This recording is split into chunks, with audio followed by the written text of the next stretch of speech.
नमस्कार। YouTube channel maths era and civil engineering by RP Vyas एवं teachment app की ओर से मैं आरपी व्यास यानी राजेंद्र भैया ji diploma second year third semester civil branch के उन सभी स्टूडेंट्स का हार्दिक स्वागत एवं अभिनंदन करता हूं जिनको सब्जेक्ट कोड CE3003 यानी कि मैकेनिक्स ऑफ मटेरियल्स में बहुत अच्छी तैयारी करके A+ ग्रेड लेके आनी है। आप अगर मेरे वीडियोस को शुरू से आखिर तक देखेंगे, अपने खुद के नोट्स बनाएंगे और मेरे इंस्ट्रक्शंस को फॉलो करेंगे तो डेफिनेटली आपके A+ ग्रेड आएगी। ये यूनिट 4A बेंडिंग स्ट्रेस इन बीम्स पर बात चल रही है। आज पहला वीडियो है और इस चैप्टर में जो आपका सिलेबस है बोर्ड का, उसमें पहला पॉइंट है कॉन्सेप्ट कि बेंडिंग स्ट्रेस का कॉन्सेप्ट क्या है। दूसरा है एजम्पशंस, मान्यताएं। तीसरा है फ्लेक्सुरल इक्वेशन यानी जो मुख्य समीकरण है ना, इक्वेशन जिससे अपन सारे सवाल सॉल्व करेंगे। फ्लेक्सुरल इक्वेशन को हम बेंडिंग इक्वेशन भी कहते हैं, बंकन समीकरण। फिर है bending stress and it's nature, बंकन प्रतिबल क्या होता है, उसकी प्रकृति क्या होती है। फिर है बेंडिंग स्ट्रेस डिस्ट्रीब्यूशन डायग्राम, और यानी कि बंकन प्रतिबल वितरण आरेख। फिर है MR यानी कि मोमेंट ऑफ रेजिस्टेंस। ये सारे पॉइंट्स हमको इस वीडियो में कवर करने हैं। आपको बता दूं कि मैंने आप लोगों के लिए एग्जाम मटेरियल नाम से एक और टीचिंग क्लास यानी कि टीचमेंट क्लास बना रखी है। उस टीचमेंट क्लास के अंदर मैं कई पेपर सॉल्व कर रहा हूँ। शुरुआत कर दी मैंने, धीरे धीरे आप देखेंगे सारे पेपर, पिछले 7-8 साल के पेपर सॉल्व करूंगा मैं। तो आपको सारे जो न्यूमेरिकल्स हैं या जो क्वेश्चन से बड़े बड़े, उनके सॉल्यूशन आपको उन पेपर्स में मिलेंगे। वो चैप्टर वाइज नहीं है। जैसे मैंने 2020 का कोई पेपर सॉल्व किया तो उसमें 2020 के सारे सवाल आ जाएंगे हर चैप्टर के। 19 का किया तो 19 के आ जाएंगे, और उनमें आपको चैप्टर में आपको मिल जाएंगे कि किस किस चैप्टर के सवाल है। ये मैं वीडियो में बता दिया करूंगा कि किस वीडियो में कौन से यूनिट की क्वेश्चंस हैं। आप अपना आप छांट के कर सकते हैं। लेकिन मेरा जो उद्देश्य इस वीडियो में है वो ये है कि आपके कंसेप्ट क्लियर हो जाए इस चैप्टर बेंडिंग स्ट्रेस के। केवल मेरा उद्देश्य कंसेप्ट क्लियर करना है, मोटी मोटी बातें बताना है, सवाल नहीं करने हैं, फॉर्मूला डिराइव नहीं करना है, बड़े बड़े क्वेश्चन नहीं करने, केवल कंसेप्ट समझाना है। वो इस वीडियो में समझाऊंगा अगले लगभग 20-25 मिनट के अंदर। पहला समझिए कॉन्सेप्ट, बेंडिंग का कॉन्सेप्ट क्या होता है। देखिएगा, ये आप देखते हैं कोई बीम है,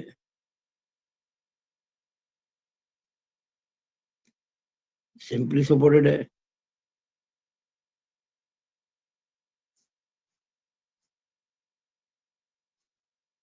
ये सपोर्ट्स हैं, बीम के ऊपर भार लग रहे हैं। वैसे बीम को हम नॉर्मली एक स्ट्रेट लाइन दिखाते, पर यहाँ मैंने आपको बाकायदा उसकी डेप्थ बताई है बीम की। कंसेप्ट को समझाने के लिए बीम की डेप्थ बतानी जरूरी है। बीम का जो क्रॉस सेक्शन है, यानी बीम को अगर अपन काट के देखें साइड से तो किसी भी शेप की हो सकती है। सामान्यतया जो शेप होती है आपके, वो होती है rectangle, I section, channel section, angle section. अभी हम क्रॉस सेक्शन की बात नहीं कर रहे हैं, अभी हम केवल एलिवेशन की बात कर रहे हैं। लोड लग रहा है बीम के ऊपर, W1, W2, UDL कुछ भी हो सकता है। जब लोड लगता है ना, तो ये जो बीम है मुड़ जाती है। इस प्रकार से देखिएगा,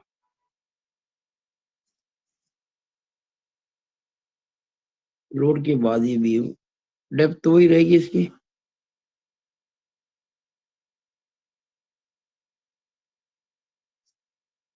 डेप्थ तो बदलेगी नहीं। लेकिन कुछ इस तरह से मुड़ जाती है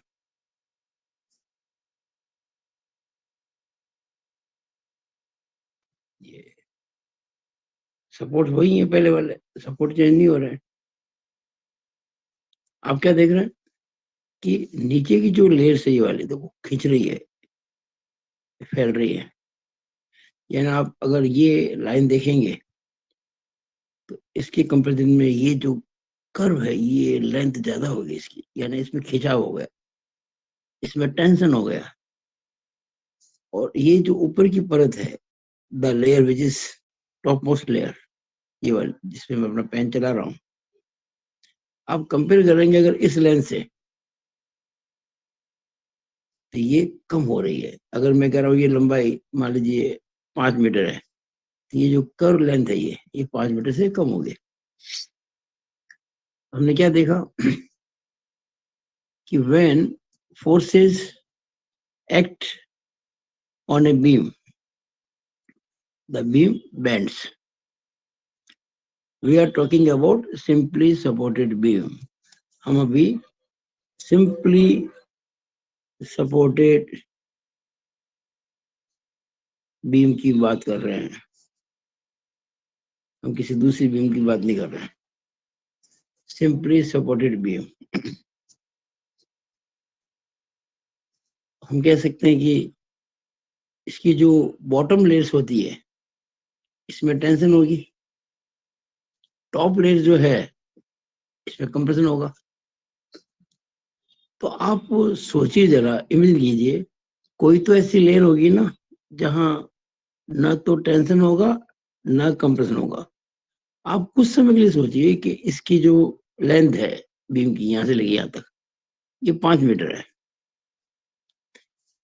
और ये जब खिंच गई तो इसकी लंबाई मान लीजिए 5200 mm हो गई for a time being. 5200 mm हो गई, 200 mm लंबाई बढ़ गई नीचे वाले की। और इसकी जो लंबाई है सबसे टॉप की लेयर की, ये मान लीजिए जो 5000 थी ना, तो ये 4900 mm हो गई, घट गई। ये मैं केवल थोड़ा सा एग्जांपल देके बस आपको समझा रहा था कि आपके दिमाग में बैठ जाए। ओरिजिनली इसकी जो लंबाई थी वो 5000 mm थी, मान लीजिए 5 मीटर, ये भी 5000 mm, ये भी 5000 mm। कुछ समय के लिए मान लिया तो भार लगा दी, नीचे वाली जो परत है ये वाली, ये लेयर, ये 5200 की हो गई, ये 4900 की हो गई, घट गई ये बढ़ गई। ऐसा कोई जरूरी नहीं है कि जितनी घटे उतनी बढ़े, ऐसा कुछ नहीं है। एक कम हो रही है एक बढ़ रही है, इतनी बात है। अब अगर ये 4900 mm है तो इसके नीचे जो लेयर होगी ये वाली डेफिनेटली कुछ ज्यादा होगी, हो सकता है 4920, 4940। ये जो 5200 है इसके ऊपर जो कोई लेयर होगी मान लीजिए वो थोड़ी कम होगी, मान लीजिए 5100, 5150, कुछ भी हो सकती है। 5200 से कम, लेस देन 5200, और इसके नीचे जाएंगे तो मोर देन 4900। तो कोई एक तो ऐसी परत होगी ही होगी, definitely there will be a layer in between these two top and bottom layers at which, ये लेयर मान लीजिए ऐसी लेयर है जो मैं बना रहा हूं, ये वाली, ये 4900 तो ये वाली लेयर है, और 5200 ये वाली लेयर है। ये जो लेयर आप देख रहे हो ये वापस हम कह रहे हैं कि 5000 mm है, यानी लेयर मुड़ तो गई है, ये बैंड तो हो गई है लेकिन लेंथ इसकी 5000 mm ही है, उतनी ही जितनी की शुरुआत में थी। This layer is known as neutral layer, NL, neutral layer. NL यानी कि न्यूट्रल लेयर, इसे कहते हैं उदासीन परत। उदासीन परत, हमने क्या देखा कि जब बीम की बेंडिंग होती है तो जो उदासीन परत है, जो न्यूट्रल लेयर है, इसके नीचे टेंशन होता है और इसके ऊपर कंप्रेशन होता है। क्या लिखेंगे? Compression and tension above neutral layer, below neutral layer. ये आपने पहली बात सीखी, सिंपली सपोर्टेड बीम. ये कंसेप्ट है इसका, ये कंसेप्ट इसका यही है कि सिंपली सपोर्टेड बीम के अंदर जब रोड लगते हैं तो इस तरह से न्यूट्रल लेयर होती है जिसके नीचे टेंशन होता है, ऊपर कंप्रेशन होता है. आगे बात चलती है. दूसरा पॉइंट, अब मैं ले रहा हूं कैंटिलीवर बीम्स.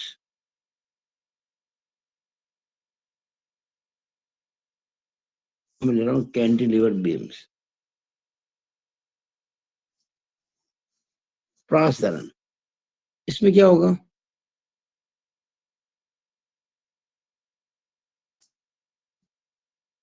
इसमें भी ऐसा होता है. और जब ऊपर से भार वगैरह लगेंगे, ये भी मुड़ेगी. ये जो मुड़ेगी ना, तो ये भी देखिएगा कुछ इस प्रकार से मुड़ेगी.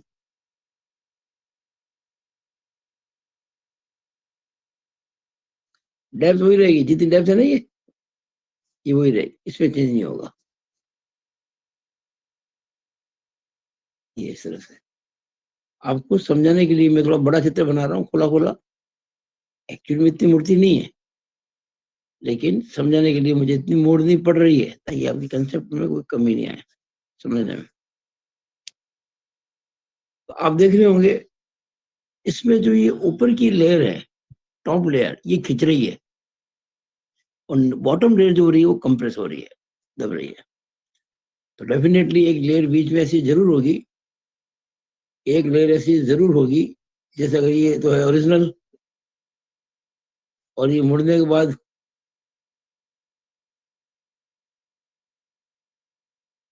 ये, this is neutral layer.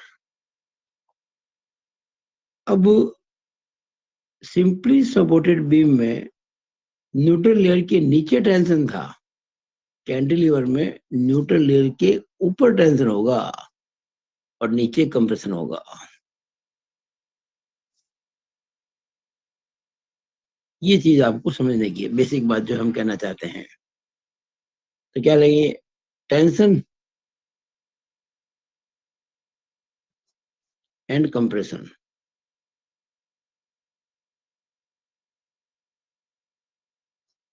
Tension का होगा अबव न्यूट्रल लेयर, कंप्रेशन का होगा बिलो न्यूट्रल लेयर. तो ये हमारा पहला जो पॉइंट है हुआ. कॉन्सेप्ट क्या है? अच्छा, कॉन्सेप्ट में एक बात और भी आएगी कि भाई बेंडिंग स्ट्रेस कहते किसे हैं? बेंडिंग स्ट्रेस, हालांकि मेरे जो एग्जाम में जो क्वेश्चन मैंने सोल्व किए हैं एग्जाम मटेरियल फाइल के अंदर, एग्जाम मटेरियल क्लास के अंदर, उनमें ये क्वेश्चन मिलेगा आपको, ये डेफिनेशन ऑफ बेंडिंग स्ट्रेस, लेकिन शॉर्ट में बताना जरूरी है. It is stress due to resistance against bending moment.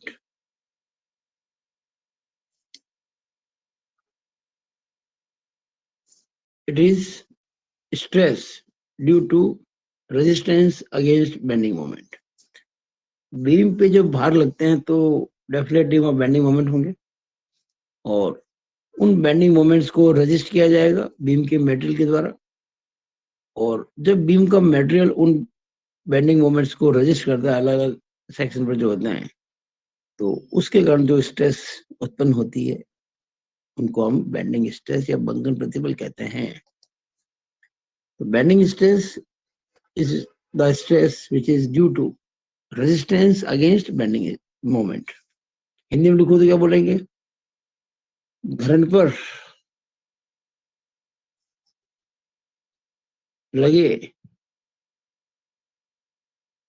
बलों के कारण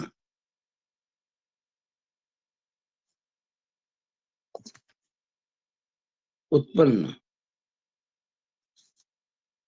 बंकन घूर्ण का प्रतिरोध करने के फलस्वरूप उत्पन्न प्रतिबल बंकन प्रतिबल कहलाते हैं। बंकन प्रतिबल कहलाते हैं। धरन पर लगे बलों के कारण उत्पन्न बंकन घूर्ण का प्रतिरोध करने के फलस्वरूप उत्पन्न प्रतिबल बंकन प्रतिबल कहलाते हैं। Bending stresses are due to resistance against bending moment which is developed in the beam due to external forces on the beam। तो ये बेंडिंग स्ट्रेस की डेफिनेशन है। तो हमने समझा पहले कंसेप्ट, और इसके अंदर ये देखिए आपके कंसेप्ट के साथ में बेंडिंग स्ट्रेस एट नेचर भी आ गया, इसकी दोनों बातें आ गई।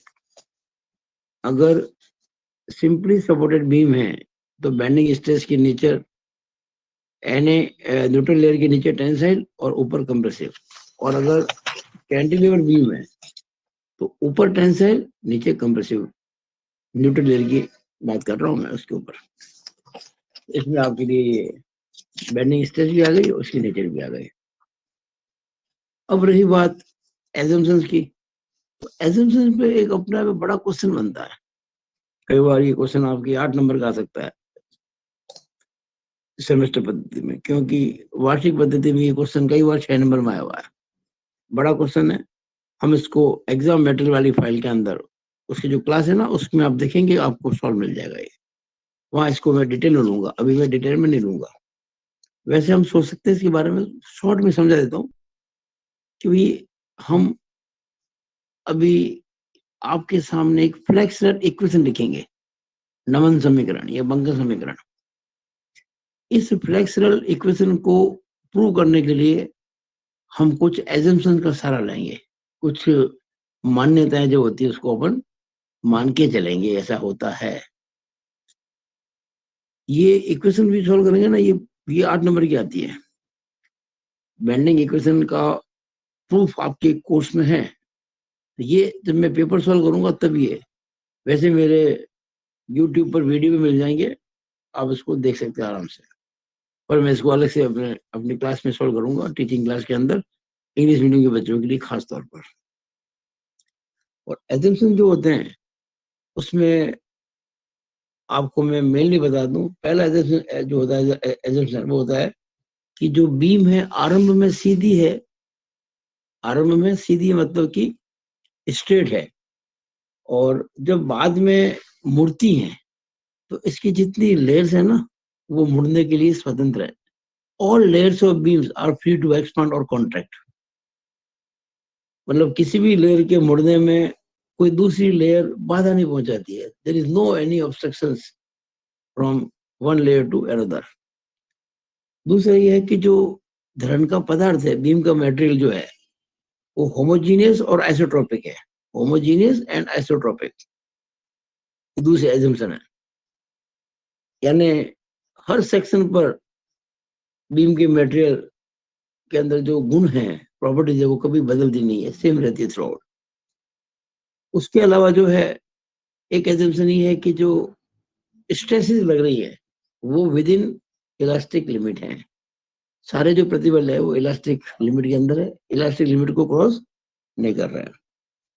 उसके अलावा क्या है कि यंग्स मॉडुलस जो होता है ना, Young's modulus of elasticity capital E, उसकी जो वैल्यू है टेंशन और कंप्रेशन में सेम है। जितना टेंशन में है उतना ही वो कंप्रेशन में है। उसके बाद बात इसमें एक एजम्पशन जो आपको याद रखना है वो ये है कि बीम के मुड़ने के पहले जो क्रॉस सेक्शन है, जो प्लेन था, समतल था, मुड़ने के बाद वो प्लेन समतल ही रहता है, यानी कि बिल्कुल सीधा रहता है, उसमें कोई वक्र नहीं होता। इसको मैं समझाता हूँ। जैसे ये देखिएगा, ये बीम है, मुड़ने के पहले ये लाइन दिख रही है आपको, स्ट्रेट है ना, मुड़ने के बाद भी लाइन ये स्ट्रेट रहेगी। यानी जो प्लेन बिफोर बेंडिंग बिल्कुल प्लेन थे, समतल थे, वो आफ्टर बेंडिंग भी प्लेन ही रहते हैं। यानी बीम का जो क्रॉस सेक्शन है, बीम का अनुप्रस्थ काट cross section which was plane before bending remain plane after bending. इसका कारण क्या है? हम मान के चलते हैं कि प्योर बेंडिंग है, इसके अंदर कोई शेयरिंग है ही नहीं। जब शेयरिंग ही नहीं होगी ना, तो शेयर स्ट्रेस क्या करती है, वो किसी के रूप को बदल देती है, वो डिस्टॉर्ट कर देती है उसके क्रॉस सेक्शन को, जो यहाँ है नहीं शेयर स्ट्रेस। तो हम एजम्पशन मान के चल रहे हैं प्योर बेंडिंग हो रही है, इसमें कोई तरह की शेयर स्ट्रेस, कई तरह की काम नहीं, हालांकि होती है, लेकिन ये सब जो हम प्रूव करेंगे उसमें मान के चलेंगे there is no any shear stress, there is only bending and pure bending. और जो प्योर बेंडिंग होती है, शुद्ध आघूर्ण होता है, तभी ये क्रॉस सेक्शन पहले भी प्लेन और बाद में भी प्लेन रहता है। और इसके अलावा और भी बहुत सारी होंगी इसके अंदर कुछ एजम्पशंस, वो मैं जब आपको, आप जब एग्जाम मेटल की फाइल में जाएंगे, हमारे उस क्लास में जाएंगे, उसमें धीरे धीरे आपको सारे काम मिलेंगे, आप देखेंगे तो आपको मिल जाएंगे। आगे चलते हैं, आगे देखिएगा।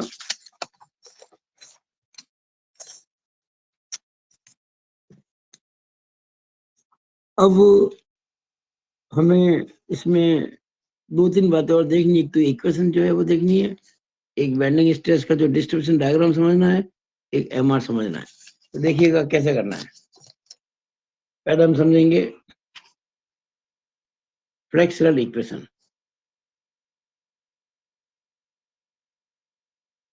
फ्लेक्सुरल इक्वेशन देखिए, ये होती है m upon I X is equal to F upon Y is equal to E upon are.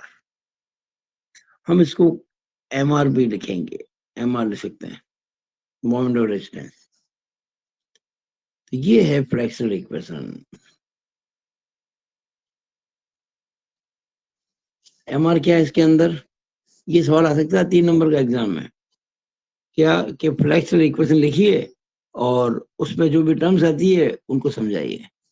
तो एम आर होती है मोमेंट ऑफ रेजिस्टेंस, से कहेंगे moment of resistance, moment of resistance, Hindi में कहते हैं प्रतिरोध गुण, प्रतिरोध गुण। इसकी इकाई होती है न्यूटन एमएम, या बड़ा हो तो किलो न्यूटन मीटर। और ध्यान दीजिएगा, 1 किलो न्यूटन मीटर में 10⁶ न्यूटन एमएम होते हैं। कैसे? 1 किलो न्यूटन मीटर बराबर 1 किलो न्यूटन इंटू 1 मीटर। और 1 किलो न्यूटन में 1000 न्यूटन होते हैं, और 1 मीटर में 1000 mm होते हैं। और 1000 को 1000 से गुणा करोगे तो 10⁶ आ जाएगा, और ये न्यूटन एमएम। ये आपको ध्यान होना चाहिए, जरूरत पड़ेगी हमको कई बार। तो एम आर जो है moment of resistance of the beam है। अब जो एम आर होता है वो किसके बराबर होता है? एम के बराबर। एम क्या है? Maximum bending moment. बीम पे जो फोर्सेस लगते हैं ना, उसके कारण जो मैक्सिमम बेंडिंग मोमेंट होता है, उतना ही उसका मोमेंट ऑफ रेजिस्टेंस बन जाता है। एम है मैक्सिमम बेंडिंग मोमेंट। अब एम के लिए कुछ स्टैंडर्ड फॉर्मूले आपको याद होने चाहिए। मैक्सिमम बेंडिंग मोमेंट के लिए आपको कुछ फॉर्मूले याद होने ही चाहिए। आपको लिखा देते हैं, बहुत काम आएंगे ये। देखिएगा, अगर कोई सिंपली सपोर्टेड बीम है और उसके बीचों बीच में एक पॉइंट लोड लगा हुआ है सेंटर में, ये ए है, ये बी है, ये सी है, और L/2 पर ये पॉइंट लोड लगा हुआ है। आप जब इसका बनाएंगे SFD, शीयर फोर्स डायग्राम, तो यहाँ राइट में ऊपर है ये नेगेटिव होगा, फिर कांस्टेंट चलेगा, फिर ये ऊपर जाएगा, फिर कांस्टेंट चलेगा, फिर वापस नीचे आ जाएगा। ये इसका बेंडिंग मोमेंट डायग्राम है। ये आप हमारे शीयर फोर्स बेंडिंग मोमेंट के चैप्टर 3 में देख सकते हैं। और ये जो आप देख रहे हैं पॉइंट लोड W, तो रिएक्शन दोनों हो जाएंगी W/2 सिमेट्री है ना, ये भी W/2 है और ये भी W/2 है। अब यहाँ SFD अपना साइन चेंज करता है, और जहाँ SFD साइन चेंज करता है वहाँ बेंडिंग मोमेंट मैक्सिमम होता है। ये तो है प्लस और ये है माइनस। और जब आप इसका बेंडिंग मोमेंट निकाल देंगे, बेंडिंग मोमेंट सपोर्ट से 0 होता है और सेंटर में मैक्सिमम होता है। इसका ऐसा डायग्राम बनेगा BMD का, ये पूरा बनेगा पॉजिटिव। और ये जो मैक्सिमम बेंडिंग मोमेंट है, ये है WL/4। तो M जो मैक्सिमम बेंडिंग मोमेंट बताया मैंने आपको, इस पहले केस के अंदर जो M होगा वो WL/4 होगा। कैसे हुआ देखिए, जहां SFD अपना साइन चेंज करता है वहां बेंडिंग मोमेंट मैक्सिमम होता है। साइन चेंज यहाँ करता है C पर, तो C पर ही बेंडिंग मोमेंट मैक्सिमम होगा। कितना देखिए, W/2 into L/2। W/2 moment यहाँ ले रहे हैं C पर, तो W/2 इंटू L/2 यानी कि WL/4। अब याद रखिएगा, बहुत इंपॉर्टेंट फॉर्मूला ये, maximum bending moment when A point load act at mid span of the beam.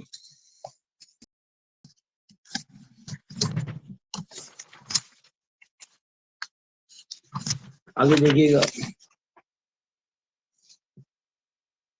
दूसरा केस जो है, ये मैंने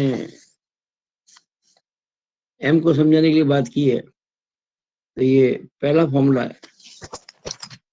दूसरा जो फॉर्मूला आपको याद रखना है, बहुत काम का है,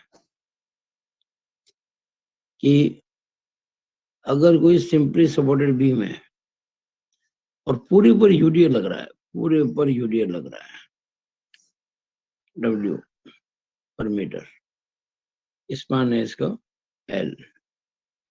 अब जानते हैं कि टोटल लोड होगा W इंटू L, और रिएक्शन कितनी हो जाएगी, WL/2 सिमेट्रिकल आधी आधी बढ़ जाएगी। अब अगर आप इसका बनाएं SFD, अगर आप इसका शीयर फोर्स डायग्राम बनाए ना, तो ऐसा बनेगा।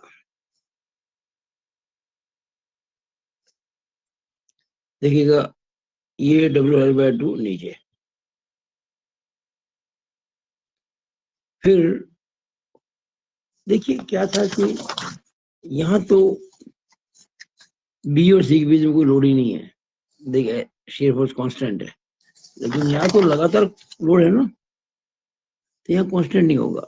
यहाँ क्या होगा कि स्ट्रेट लाइन आएगी, बिल्कुल सीधी रेखा आएगी और वहां तक जाएगी। ये बनेगा इसका SFD।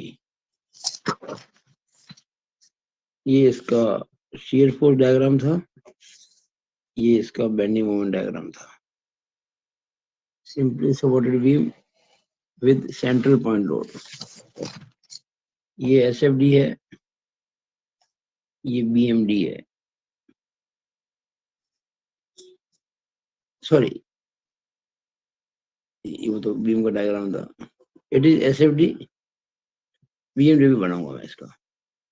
ये कितना हो गया WL/2, ये भी हो गया WL/2, ये इस तरह से। अब बनाएंगे इसका बेंडिंग मोमेंट डायग्राम। तो बेंडिंग मोमेंट डायग्राम जो बनेगा इसका वैसा बनेगा। मैंने आपको चैप्टर 3 में बताया था कि जिस पोर्शन में एसएफडी में स्ट्रेट लाइन आती है उस पोर्शन के अंदर बीएमडी में कर्व आएगा। ये है आपका पूरा बेंडिंग मोमेंट डायग्राम। प्रश्न आएगा, इट इज बीएमडी। और जहां एसएफडी अपना साइन चेंज करता है यहाँ पर, और ये दूरी होती है L/2 ड्यू टू सिमेट्री, क्योंकि ये भी WL/2 है, वो भी WL/2 है, तो ये मिड पॉइंट ही होगा ना। अब ये जो पॉइंट आप देख रहे हो सी, यहाँ पे बेंडिंग मोमेंट मैक्सिमम होगा। वो कितना होगा निकाल लेते हैं। MC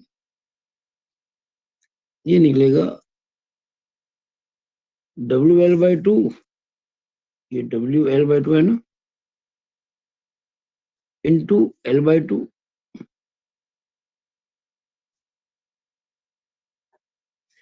यहाँ निकलेगा सी पर WL/2 इंटू L/2, ये हुआ प्लस का, तो माइनस UDL W, ये दूरी है L/2, और UDL की सीजी होती है सेंटर में, तो ये है ना UDL, इसका मिड पॉइंट यहाँ आएगा ना, तो मोमेंट लेंगे तो ये L/4 हो जाएगा। यानी कि हम कहेंगे WL²/4 माइनस WL²/8, और 1/4 में से जब 1/8 घटाते हैं तो 1/8 बचता है, यानी कि WL²/8। ध्यान कीजिए, मैक्सिमम बेंडिंग मोमेंट WL²/8 हो गया। डेफिनेटली एकदम क्लियर। यानी अगर ये केस है पहला वाला, तो maximum bending moment capital WL/4। अच्छा, इसमें W किस में आएगा, किलो न्यूटन में, L किस में आएगा, मीटर में, तो M किस में आएगा, किलो न्यूटन मीटर में। इकाइयों को बहुत ध्यान से देखना पड़ेगा। M आएगा किलो न्यूटन मीटर में, यहाँ पर भी ध्यान रखिएगा। ये जो स्मॉल w है, इसकी इकाई क्या होगी, किलो न्यूटन पर मीटर। L किस में होगा, मीटर, तो M किस में आएगा, किलो न्यूटन इंटू मीटर। अब इसमें एक तीसरा केस लेते हैं। यहाँ आपको एक बात मैं कहना चाहूंगा कि अगर कभी ऐसा कोई क्वेश्चन आ जाए जिसमें पूरी भी UDL हो और बीचों बीच में पॉइंट लोड हो, बीचों बीच में,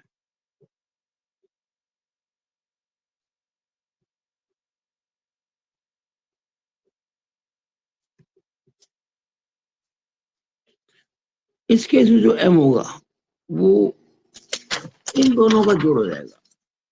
भाई सेंटर में पॉइंट लोड का M कितना था, WL/4,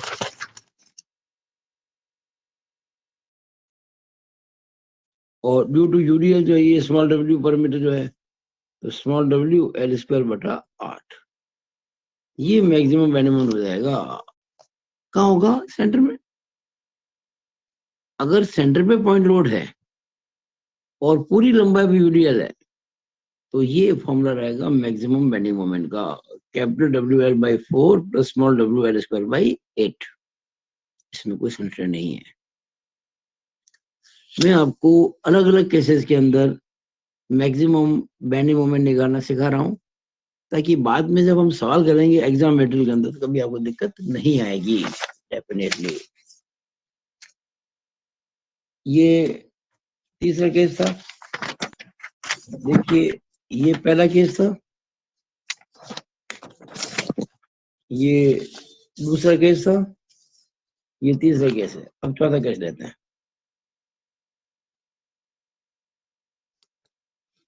मान लीजिए कि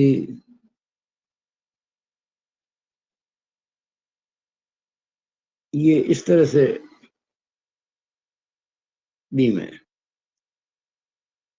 और ये डब्ल्यू है पॉइंट लोड, ये सी है, ये आर ए है, ये आर बी है। अब कितना होगा मैक्सिमम बेंडिंग मोमेंट? देखिएगा, अगर आपको ध्यान हो तो मैंने एसएफडी बीएमडी के चैप्टर में समझाया हुआ है कि जिस तरफ लोड होता है उस तरफ रिएक्शन ज्यादा होती है। ये लोड जो जो ए की तरफ आएगा, ए पे रिएक्शन बढ़ती चली जाएगी और बी पे घटती चली जाएगी। अगर मैं आपसे कहूं ये दूरी ए है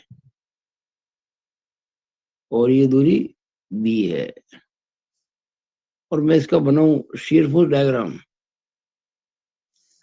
आप जब आरबी निकालेंगे ना, ये इसका एल है, स्पान है।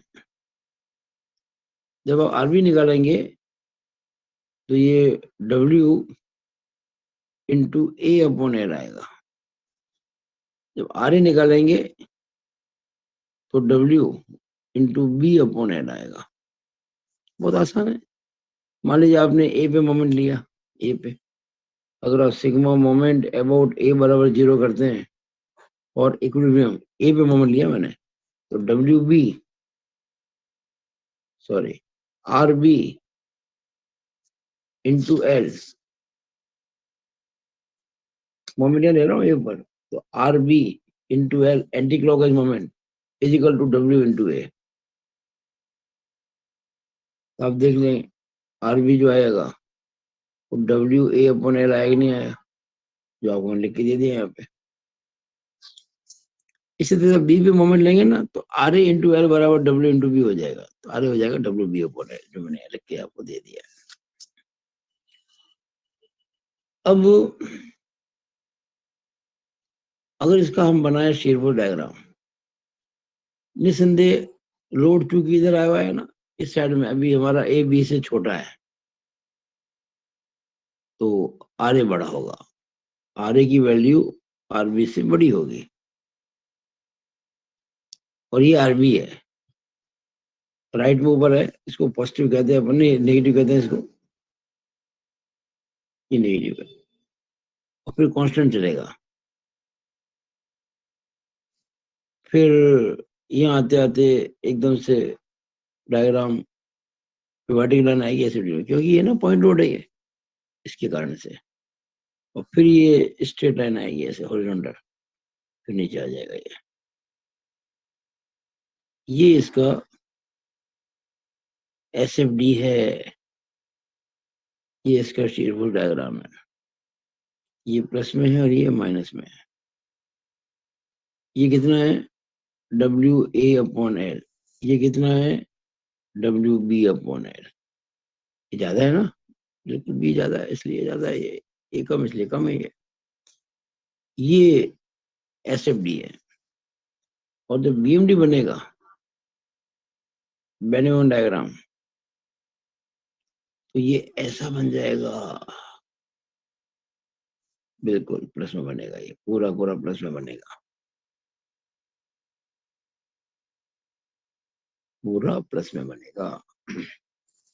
ये इसका एस एफ डी है और ये इसका बीएमटी है। आप चाहे सी पे निकाले मोमेंट राइट से चाहे लेफ्ट से, सेम ही आएगा। अगर मैं एम सी निकाल लूं, बेंडिंग मोमेंट एट सी, यहां से निकालो आप R B into B, R B कितना है W A upon L, B कितना है बी, बी मतलब ये लेंथ यहाँ से यहाँ तक आप देख रहे होंगे, M C is equal to W A B upon L, यानी कि हम कह सकते हैं एम, मैं जब भी एम कहता हूँ ना, एम का मतलब होता है मैक्सिमम बेंडिंग मोमेंट, तो मैक्सिमम बेंडिंग कितना हो गया W A B upon L. ये केसेस आपको ध्यान रखना है। अब पांचवा, अगर कोई कैंटिलीवर है और यहाँ लग रहा है पॉइंट लोड, W, ये है L। तो मैक्सिमम बेंडिंग मोमेंट कितना होगा फिक्स एंड पर, कितना W इंटू L। हालांकि अपनी जो साइन कन्वेंशन है उससे माइनस में आएगा, लेकिन हम यहाँ पे केवल उसकी न्यूमेरिकल वैल्यू ले रहे हैं, साइन नहीं ले रहे हैं। हम अभी बेंडिंग मोमेंट का जो साइन है उसको इग्नोर कर रहे हैं, हम केवल बेंडिंग मोमेंट एक्चुअल में उसका मैग्नीट्यूड क्या है, परिमाण क्या है, वैल्यू क्या, वो ले रहे हैं, W इंटू L। छठा, अगर यूडीएल लग रहा है पूरे के ऊपर, स्पान L है, अब मैक्सिमम बेंडिंग मोमेंट कितना होगा, वो भी ये कहाँ होगा पता है ना आपको, ये होगा एट ए। मैक्सिमम बेंडिंग मोमेंट हमेशा फिक्स एंड पर होता है, ये भी ए पर ही होगा। कितना होगा, ये W पर मीटर है, तो W into L total load कहाँ लगेगा, मिड पे, दूरी L/2 इंटू L/2, यानी कि maximum bending moment equal to WL² बटा 2। यूनिट में बार बार लिखूंगा, नहीं लिख सको। अगर W कैपिटल है तो किलो न्यूटन, L है तो मीटर, W स्मॉल है तो किलो न्यूटन पर मीटर। और अगर मान लीजिए दोनों आ जाए, कैंटिलीवर के फ्री एंड पर पॉइंट लोड W भी है और पूरे पर यूडीएल भी है, ये A है, ये B है, ये स्पन इसका L है। अब मैक्सिमम बेंडिंग का होगा, होगा तो एक बार ही होगा, कितना होगा, पहले इसके कारण W इंटू L प्लस इसके कारण स्मॉल WL² बटा 2, यानी इन दोनों की जोड़ हो जाएगी। तो ये आपको पता होने चाहिए। जब कभी बीम पर भार लगते हैं तो आपको मिलेंगे स्टैंडर्ड केसेस, जो मैंने बताया आपको 1 से लेकर 7 तक। हाँ, इसके अलावा वो केस आता है, वो स्टैंडर्ड नहीं होगा, और वो नॉर्मली बेंडिंग स्ट्रेस के चैप्टर में आएगा नहीं आपके कभी भी। कारण क्या है, हमें बेंडिंग स्ट्रेस के चैप्टर में बेंडिंग स्ट्रेस से संबंधित सवाल करना है, तो फिर तो वो सवाल एसएफडी का हो जाएगा जो उस चैप्टर में आता है।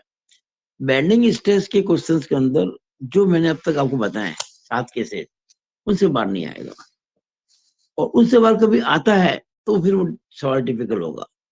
फिर आपको उसके अंदर पहले एसएफडी बनाना पड़ेगा, फिर एसएफडी में कहाँ साइन चेंज होता है वो निकालना पड़ेगा, फिर वहां पे बेंडिंग मोमेंट निकालना पड़ेगा, वो होगा मैक्सिमम बेंडिंग मोमेंट। लेकिन मेरा ये अनुमान है, मेरा ये कहना चाहिए बहुत अनुभव है कि बेंडिंग स्ट्रेस के क्वेश्चंस में ज्यादातर से ज्यादातर आपके सेंटर में पॉइंट लोड, पूरे में यूडीएल, इससे बाहर कभी आते ही, और सबसे ज्यादा ही आता है, सबसे ज्यादा ही आता है, ध्यान रखना। सिंपली सपोर्टेड बीम सेंटर में, सॉरी पूरे भी यूडीएल, एम कितना होगा, WL² बटा 8, ये काम आता है। अब हम आगे बढ़ते हैं साहब। तो हमने आपको समझाया एम के बारे में। हम यहाँ चल रहे थे, इक्वेशन पर चल रहे थे, और इक्वेशन मैंने आपको बताई थी,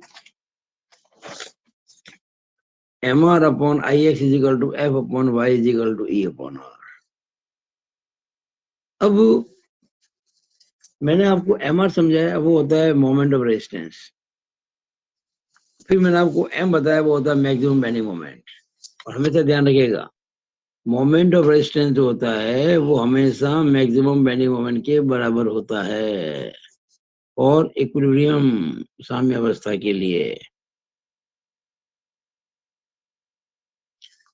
अरे भाई आप सोचो इस चीज को कि अगर किसी बीम की strength 500 kilo newton metre moment झेलने की है,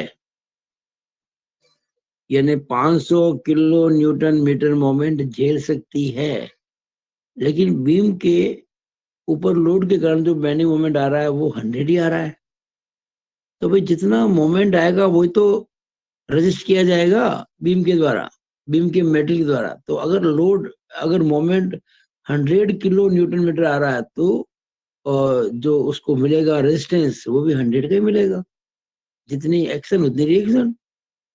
अगर bending moment 200 kilo newton metre आया तो 200 का मिल जाएगा, क्योंकि वो तो 500 का दे सकता है ना। जैसे आपके एटीएम में पैसे निकालने जाते हो, आपके खाते में 50,000 रुपए है, लेकिन अगर आप कमांड देते हो 2,000 रुपए निकालने की, तो आपको 2 ही निकाल देगा, उस चीज में 50 निकाल के देगा। कैपेसिटी 50 की है, यानी आपने अगर 10,000 का कमांड दिया तो आपको 10,000 मिलेगा।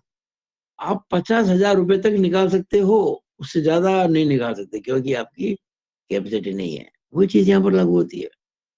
जितना उसकी स्ट्रेंथ है, उतना अगर लग रहा है बेंडिंग मोमेंट, तो झेल लेगा और होगा बराबर हमेशा उसके। और ज्यादा मोमेंट लग गया उससे, तो फिर बीम फेल हो जाएगी। लेकिन जब तक बीम फेल नहीं होती है, whenever beam is safe, then always M R is equal to M. इसको हमेशा ध्यान रखिएगा कि मैक्सिमम बेंडिंग मोमेंट जो होता है और मोमेंट ऑफ रेजिस्टेंस हमेशा बराबर होते हैं। ये है एक्शन और ये है रिएक्शन। तो आपको मैंने एमआर के बारे में बताया। आई एक्स तो मुझे बताने की जरूरत ही नहीं है, हम पढ़ चुके हैं यूनिट 1 के अंदर, moment of inertia about x axis. इसके बारे में कुछ कहने की जरूरत नहीं है, हमने बहुत लंबा चौड़ा इसको पढ़ा हुआ है। तो आई एक्स भी हो गया यहाँ पे।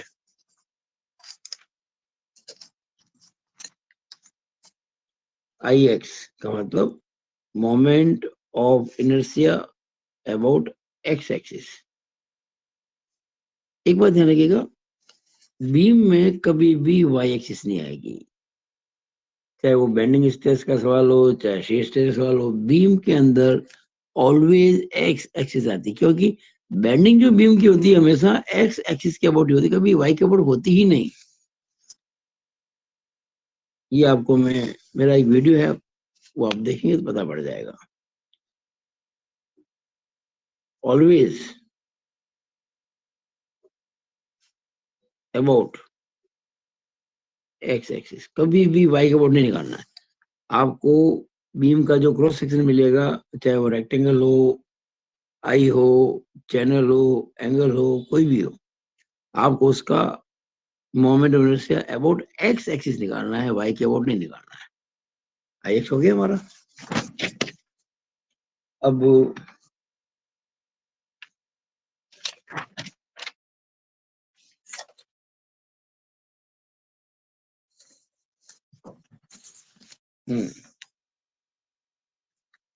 अब लेते हैं, देखिए ई और आर। ई और आर, ई मुझे बताने की आवश्यकता ही नहीं है। Young's modulus of elasticity, Young का प्रत्यास्था मापांक, इकाई न्यूटन पर MM square. R, R R है radius of curvature, radius of curvature.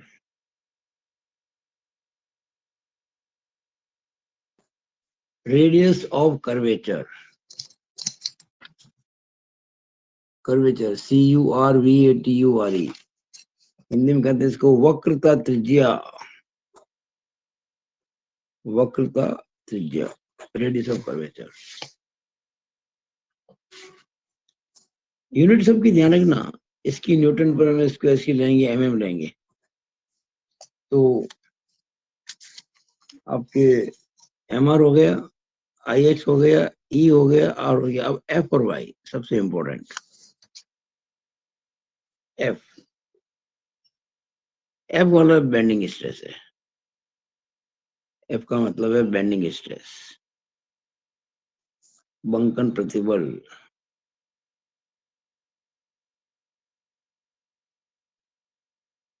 और वाई का मतलब है distance from NA, distance from neutral axis. अब प्रश्न उठता है, what is neutral axis? Neutral axis क्या होती है? N A, neutral axis, Hindi में कहते हैं इसको उदासीन अक्ष। ये बीम के क्रॉस सेक्शन में होती है। ये देखिए, मैंने आपको बीम बताया था शुरुआत के अंदर, इसका अगर हम साइड व्यू बनाएंगे ना, जैसे मान लो कुछ समय के लिए इसका साइड व्यू एक रेक्टेंगल है, मान लीजिए कुछ समय के लिए रेक्टेंगल है, तो ये हो गई इसकी एक्स एक्सिस।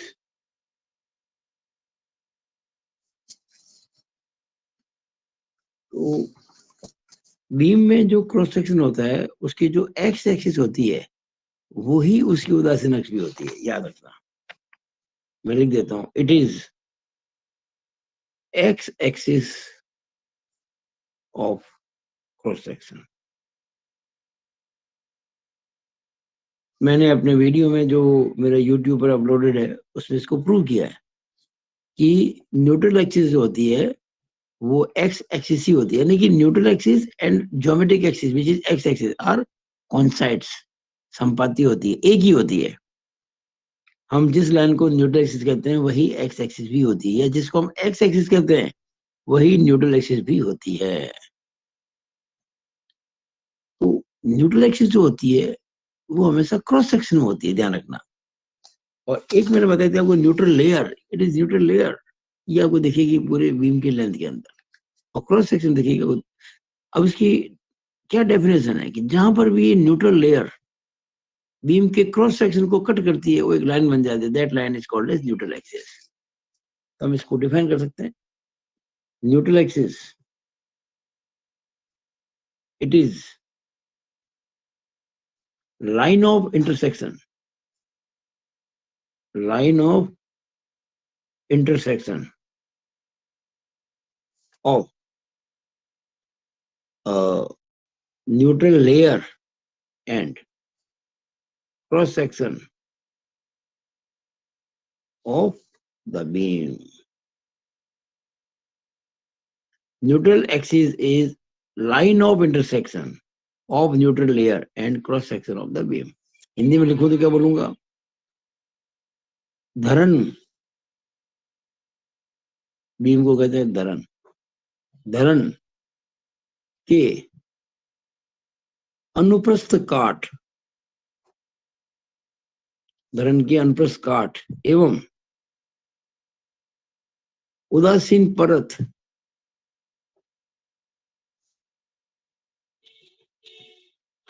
के प्रतिच्छेदन से बनी रेखा, के प्रतिच्छेदन से बनी रेखा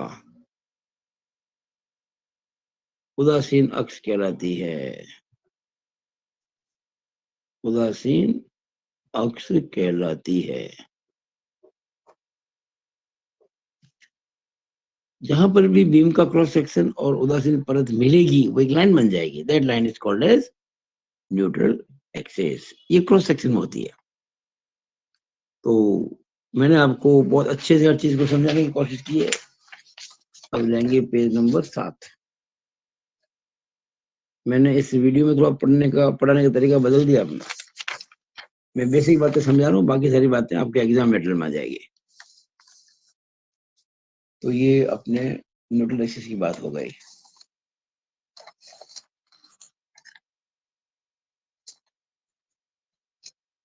तो आर जो बता रहा था, अब आर की बात करते हैं। आर, मैंने आपको कहा था आर होता है रेडियस ऑफ कर्वेचर, अभी मैंने समझाया था आपको कि आर होता है रेडियस ऑफ कर्वेचर। इसका मीनिंग क्या, मीनिंग ये देखिए, आप जरा ध्यान से देखिएगा। जब बीम मुड़ेगी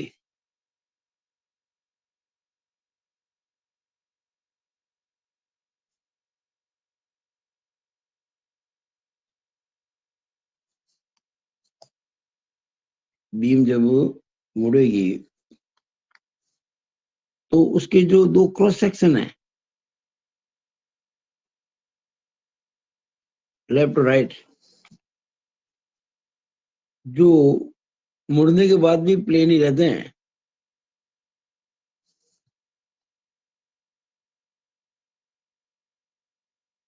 ये आपके है सब उदासीन परत। कैसी परत है, उदासीन परत।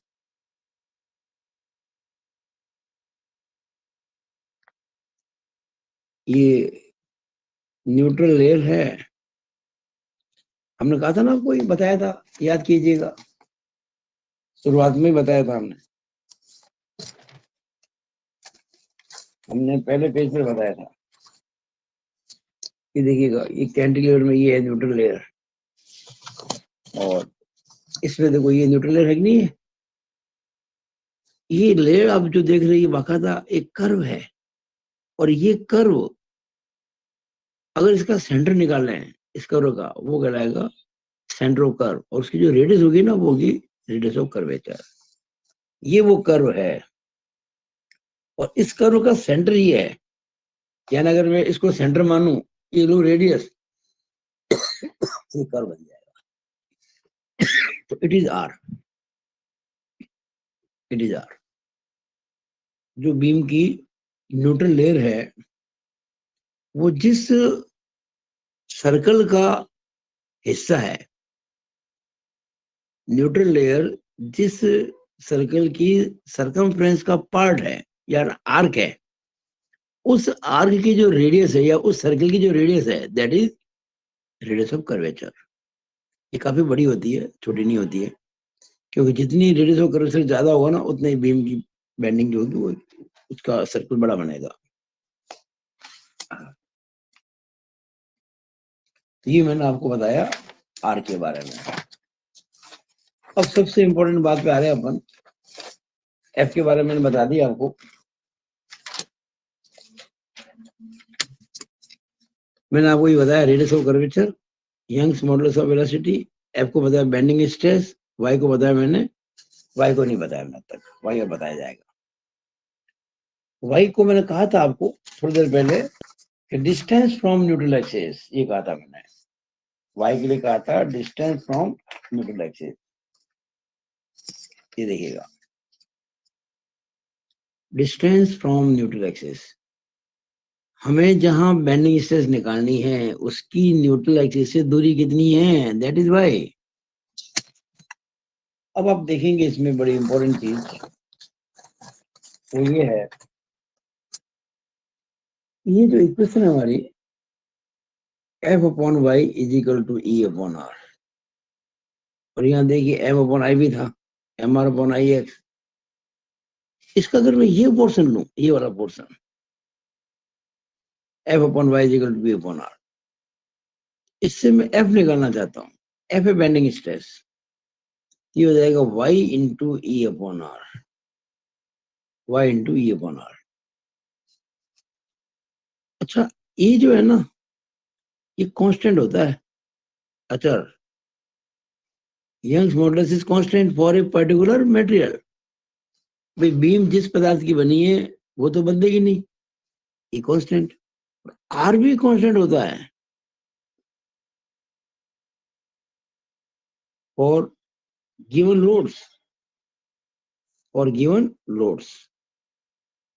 और भाई बीम पे जितने भार आ रहे हैं ना, वो डिजाइन करके हम जब निकालते हैं शुरुआत में, जब बीम की डिजाइन होती है, उससे कभी बढ़ने नहीं है, उससे कभी ज्यादा नहीं होंगे, और वो भार कभी चेंज नहीं होंगे, इससे ज्यादा कभी, यानी जिसके लिए डिजाइन किया जाता है उससे भार ज्यादा कभी आएगा नहीं।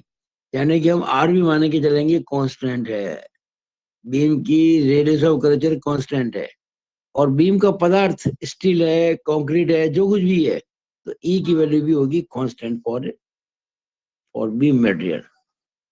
बीम के पदार्थ के लिए ये कांस्टेंट होता है, E is constant for beam material and R is constant for loading on beam। यानी E upon R constant है, E भी constant, R भी constant। इसका मतलब क्या, F is proportional to Y, bending stress is proportional to Y, यानी कि जितनी न्यूट्रल एक्सिस से दूरी ज्यादा होगी, बेंडिंग स्ट्रेस ज्यादा होगी। टॉप मोस्ट पे, बॉटम मोस्ट पे, अगर टॉप पे अगर हम बात करते हैं सिंपली सपोर्टेड बीम की, तो टॉप मोस्ट पे कंप्रेसिव स्ट्रेस मैक्सिमम होगी, और बॉटम मोस्ट पे टेंसाइल स्ट्रेस मैक्सिमम होगी। और अगर हम बात करते हैं कैंटिलीवर की, तो टॉप मोस्ट पे टेंसाइल स्ट्रेस मैक्सिमम होगी, और बॉटम मोस्ट पे कंप्रेसिव स्ट्रेस मैक्सिमम होगी। अब अगर मैं पूछूं आपसे न्यूट्रल एक्सिस पर कितनी होगी, अरे भाई न्यूट्रल एक्सिस पर तो भाई जीरो होता है, इसलिए जब न्यूट्रल एक्सिस पर बात चलती है किसकी, बेंडिंग स्ट्रेस की, तो जीरो होती है। तो बेंडिंग स्ट्रेस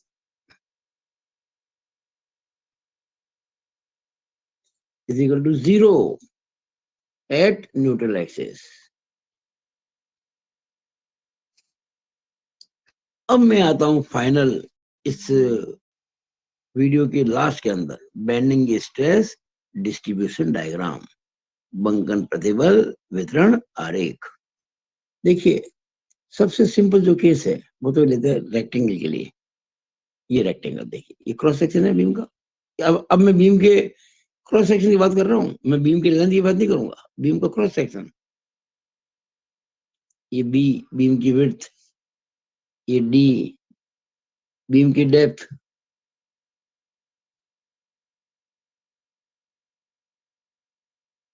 ये न्यूट्रल एक्सिस कह दो, एक्स एक्सिस कह दो, और ये हमने इसके लिए प्रोजेक्शन, ये हमने एक वर्टिकल लाइन खींच दी।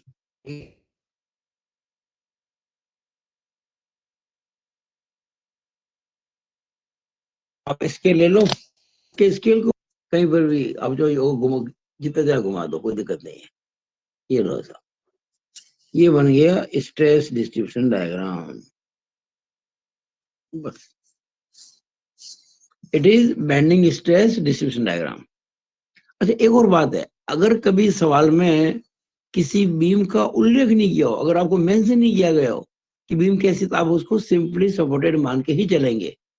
कैंटिलीवर तभी मानेंगे जब आपको कहा जाए कि कैंटिलीवर है, वरना नहीं मानना है। ये है सिंपली सपोर्टेड। तो सिंपली सपोर्टेड अगर होगी ना, तो ये ऊपर क्या होता है, उसके अंदर ऊपर होगा इसके अंदर कंप्रेशन, तो वाई सी, और नीचे होगा टेंशन, तो वाई टी। और ये जो होगा ये एफ सी, और ये जो होगा एफ टी। एफ टी का मतलब bending stress in tension, F C का मतलब बेंडिंग स्ट्रेस इन कंप्रेशन, और वाई सी का मतलब कंप्रेशन में जो बेंडिंग स्ट्रेस सबसे ज्यादा है उसकी दूरी एन ए से, और वाई टी का मतलब टेंशन में जो स्ट्रेस सबसे ज्यादा है बेंडिंग में उसकी दूरी एन ए से। इस केस में एफ सी जो है वो एफ टी के बराबर होगा, और वाई सी जो है वो वाई टी के बराबर होगा, क्योंकि सिंपल रेक्टेंगल सेक्शन है तो उसमें सी जी या होती है ना, दूरियां बराबर होती है। अब आपको कुछ और केसेस बताता हूँ, इंटरेस्टिंग केसेस।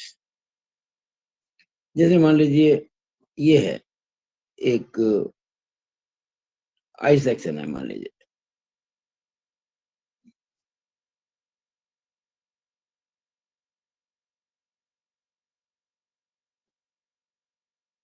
आई सेक्शन में, आई सेक्शन में सी जी कुछ नीचे होगी, तो ये इसकी एक्स एक्सिस है,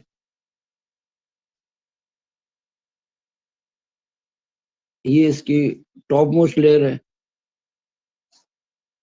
ये इसकी बॉटम मोस्ट लेयर है। बस, बहुत आसान है। ये बेंडिंग स्ट्रेस का डायग्राम तो बहुत ही आसान होता है। लाइन खींच दी। अब क्या करना आपको, ये जो है ना न्यूट्रल एक्सिस, यानी कि एक्स एक्सिस, ये जहाँ काट दी, ये हमारी बेस लाइन है, आधा रेखा ये जहाँ काट दी, वो अपना स्केल रखो ऐसे ही और लाइन खींच दो ऐसे, बस ये लो, ये बन गया। कितना आसान बताइए आप। ये आपके बन गया, ये बन गया, ये क्या कहलाएगा, ये हो जाएगा वाई सी। ध्यान देना, अगर ये कैंटिलीवर है तो वाई टी हो जाएगा, और सिंपली सिंपली तो वाई सी होगा, और ये नीचे बनेगा वाई टी, और ये होगा आपके एफ सी, और ये होगा आपके एफ टी। अब देखो, ये दो सिमिलर ट्राइंगल्स है, ये ना, ये ट्राइंगल और ये ट्राइंगल समरूप है, सिमिलर है। और सिमिलर ट्राइंगल में क्या होता है, कॉरेस्पॉन्डिंग साइड का रेशियो बराबर होता है। इसका मतलब अपन ध्यान से कहेंगे अगर, तो F C upon Y C is equal to F T upon Y T. इससे आप बहुत से सवाल सॉल्व करेंगे न्यूमेरिकल्स आने वाले। जब हम एग्जाम मेटल की फाइल आप खोलोगे हमारी, तो उसके अंदर आप, फाइल नहीं, बार बार मैं फाइल बोल देता हूँ, एग्जाम मेटल वाली क्लास जिसमें पेपर सोल्व करूंगा, तो उसमें आपको खूब सारे सवाल मिलेंगे, तब मैं इसको काम में लेके बताऊंगा आपको। अगर मान लीजिए कोई एंगल सेक्शन है, मान लीजिए ये ऐसा एंगल सेक्शन है, कोणीय खंड है, तो इसकी सीधी यहाँ गई होती है, तो स्ट्रेस डायग्राम में कोई चेंज होता ही नहीं है, ध्यान रखना। स्ट्रेस डायग्राम तो बिल्कुल एक जैसे ही बनता है, बस यह लाइन खींचो और बढ़ा दो पूरा, ये बन गया। Bending stress diagram, bending stress distribution diagram straight line होता है, और ये मान के चलते हैं कि सिंपली सपोर्टेड बीम का क्रॉस सेक्शन है, नीचे होगा टेंशन एफ टी, ऊपर कंप्रेशन एफ सी, ये वाई सी और ये Y T, no any change. अब मान लीजिए कोई चैनल सेक्शन है, चैनल सेक्शन, तो चैनल सेक्शन जो होता है दो तरह के होते हैं, एक तो ये ऐसा होता है इस प्रकार का,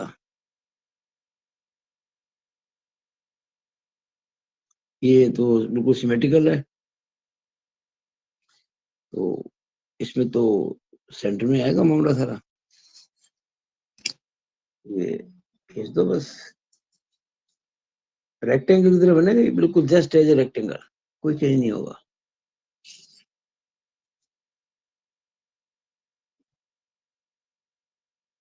ये जो होगा वाई सी और ये होगा वाई टी, ये एफ सी और ये एफ टी। हाँ, अगर मान लीजिए कोई चैनल सेक्शन ऐसा होता, ऐसा इस प्रकार से ऐसा होता, तो उसकी सीजी कुछ नीचे होती, तो उसका डायग्राम कुछ ऐसा बनता, एंगल की तरह, ये ऐसा बनता। तो मुझे आशा है कि आप लोगों ने बहुत अच्छे से हर चीज को एंजॉय किया होगा, और बहुत अच्छे से आप इसको समझ रहे होंगे, अपने नोट्स भी बनाएंगे। नोट्स आप खुद अगर बनाएंगे मेरी वीडियो देख देख कर, तो बहुत फायदा आपको होगा, और क्वेश्चंस मैं सारे करूंगा बेंडिंग स्ट्रेस के एग्जाम मेटेरियल फाइल के अंदर। एग्जाम मेटेरियल के अंदर आपको आशा करता हूँ कम से कम पिछले 7-8 साल के पेपर सॉल्व मिलेंगे, उसमें हर तरह के क्वेश्चन आ जाएंगे।